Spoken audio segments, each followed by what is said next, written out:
एक कौम जिस पर अल्लाह की रहमत का साया था, जिन्हें अल्लाह ने भूख से बचाया, खौफ से बचाया, दुश्मन से बचाया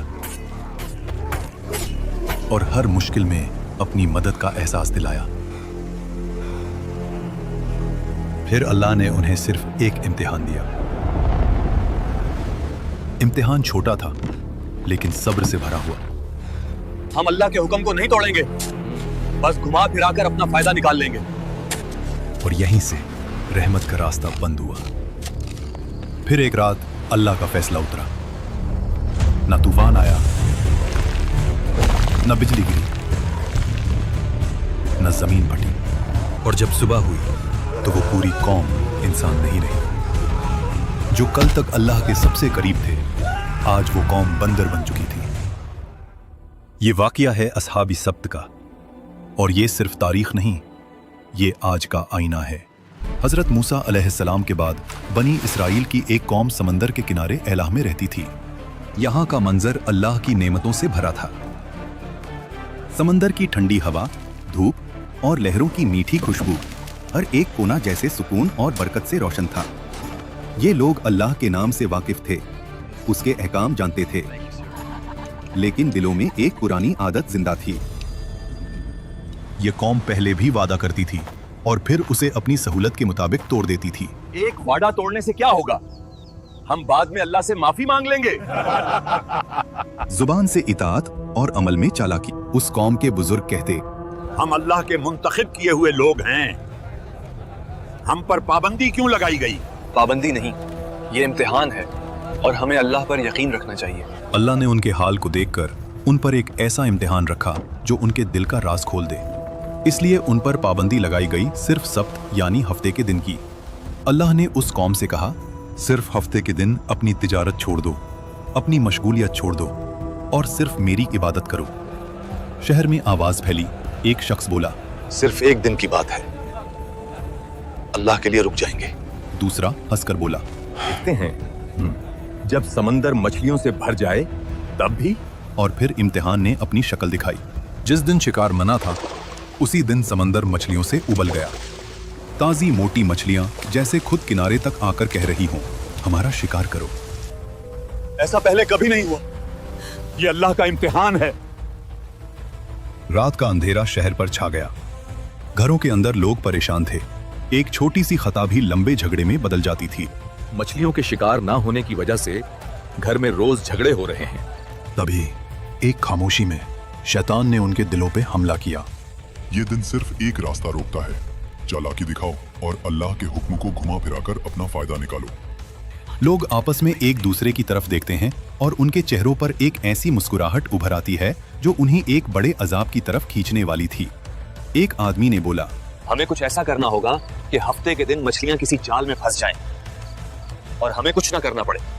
दूसरा शख्स फौरन बोला, बस नालियां निकाल देंगे, मछलियां खुद जाल में फंस जाएंगी और फिर इतवार को निकाल देंगे।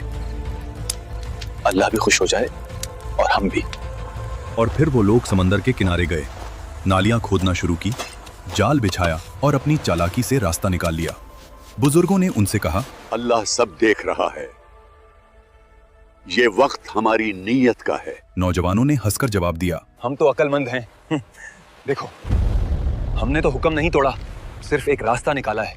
लेकिन उन्हें याद नहीं था कि चालाकी और गुनाह का इम्तिहान अल्लाह के सामने कभी छुपा नहीं रहता। गुनहगार लोग मछलियों का बोझ उठाकर घूम रहे थे। उनकी चालाकी भरी मुस्कुराहट उनके चेहरों पर दिख रही थी। एक बुजुर्ग ने जोर से चीखकर कहा, रुको, ये सब गुनाह है, अल्लाह के हुक्म को तोड़ना तुम्हारे लिए बर्बादी की वजह बनेगा। उन्होंने हंस के जवाब दिया, हम तो सिर्फ अपनी अकल से काम ले रहे हैं, हफ्ते के दिन तो शिकार किया ही नहीं। बाजार के कुछ लोग कहते, इनके चेहरे देखो, लगता है ये समझते हैं कि अल्लाह को धोखा दे रहे हैं, मगर हकीकत ये है अल्लाह सब देख रहा है। ये गुनाह का सिलसिला खुद उन्हें बर्बाद कर देगा। मछली मिले या ना मिले, हमारा इंतजाम तो हो जाएगा। हमारी अकल से मछलियां मिलना शुरू हो गई हैं। हमें इन नाफरमान लोगों से अलग होना पड़ेगा, कहीं हम पर भी अजाब ना आ जाए। शहर के लोग 3 हिस्सों में बंट गए। पहला हिस्सा गुनहगार, वो लोग जो चालाकी और हीला साजी में लगे हुए थे और खुद को बहुत अक्लमंद समझते थे। दूसरा हिस्सा नेक लोग, वो जो चीख चीख कर सबको रोक रहे थे और हर किसी को अल्लाह के अजाब का खौफ समझा रहे थे।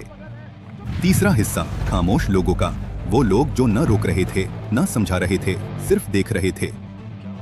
एक आदमी बोला, हम तो सिर्फ देख रहे हैं, अल्लाह की रहमत उनके साथ है या नहीं? जब बाकी लोग उन गुनहगार लोगों को दीवार पर चढ़कर देखते तो वो लोग दावत उड़ा रहे थे, मछलियां खा रहे थे, हंस रहे थे। हम दावत उड़ा रहे हैं जबकि दूसरे भूखे मर रहे हैं। नेक लोग कहते, हमने कितनी दफा समझाया, फिर भी ये लोग अपने गुनाह में इतने पुरअज़्म हैं।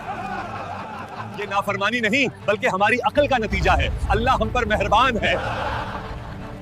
और यही वो रात थी जब तंबीह का सिलसिला खत्म हुआ और बर्बादी का वक्त करीब आया। शहर की गलियां खामोश, सिर्फ समंदर की हल्की लहरें और हवा का शोर। गुनहगार लोग पेट भरकर सो गए और फिर खामोशी में एक आवाज जैसे फिजा से गुजर रही हो, जलील और रुस्वा, बंदर बन जा। पहले हल्का सा साया आया, फिर उनके चेहरे बिगड़ने लगे। उंगलियां लंबी और पंजियों जैसी हो गईं। हाथों और पैरों पर बाल उभरने लगे। सांस की आवाज तेज हो गई। एक आदमी बोलता है, ये क्या हो रहा है? हम इंसान नहीं रहे। लोग चीखना शुरू कर देते हैं, एक दूसरे को पुकारते हैं, मगर उन्हें सुनने वाला कोई न था। और जब सुबह हुई तो शहर में खामोशी थी। नेक लोगों ने जब देखा कि गुनहगार लोग कहीं दिख नहीं रहे तो उन्होंने दीवार पर चढ़कर देखा। नीचे इंसान नहीं, सिर्फ बंदर थे। वही पुराने इंसानी कपड़े, लेकिन अंदर से जानवर। यह खबर पूरे शहर में फैल जाती है। अल्लाह ने हफ्ते के दिन शिकार करने वालों को बंदर बना दिया। जब लोग वहां पहुंचकर ये अजाब का मंजर देखते हैं तो उन्हें यकीन नहीं आता। वो कहते हैं, ये कैसे मुमकिन हुआ? क्या ये वाकई मेरे रिश्तेदार हैं? बंदर अपनी आंखों से इशारा करता है। एक बंदर अपने रिश्तेदारों के कपड़े पकड़कर रोता है। वो आदमी उनसे कहता, क्या हमने तुझे अल्लाह के अजाब से नहीं डराया था? और रिवायत में आता है कि ये अजाब इतना शदीद था कि ये लोग 3 दिन से ज्यादा जिंदा ना रह सके, ना खाए ना पिए, बस तड़प तड़प कर खत्म हो गए। अस्हाब सब्त का जुर्म मछली पकड़ना नहीं था, उनका जुर्म था अल्लाह के कानून के साथ हीला साजी करना। आज भी हम कहते हैं, सूद एक प्रॉफिट है, रिश्वत सिर्फ तोहफा है और झूठ एक मार्केटिंग टेक्निक। याद रखें, अल्लाह लफ्जों को नहीं, नीयत को देखता है। क्या आज हम भी अस्हाब सब्त की तरह अपनी चालाकी और लालच में भटक रहे हैं? हाँ या नहीं? अपना जवाब कमेंट्स में बताइए और वीडियो को लाइक और चैनल को सब्सक्राइब करिए।